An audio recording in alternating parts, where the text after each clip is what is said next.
كان في قرية مزارع اشترى مزرعة ب100 دينار وبدأ يزرع فوجد علبة فيها نقود ذهبية. أعطى المزارع النقود لصاحب المزرعة السابق. تعجب من صدق المزارع وأمانته ورد النقود إليه.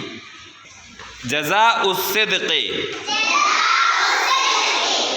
كان في قرية مزارع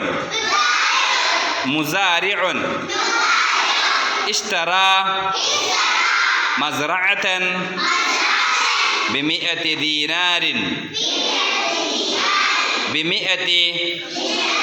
دينار وبدأ يزرع فوجد علبة فيها نقود ذهبية.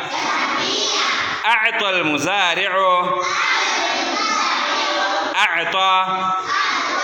المزارع النقود لصاحب المزرعة السابق.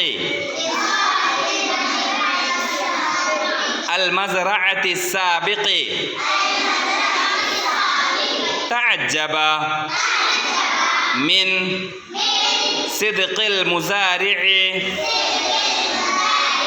وأمانته ورد النقود إليه.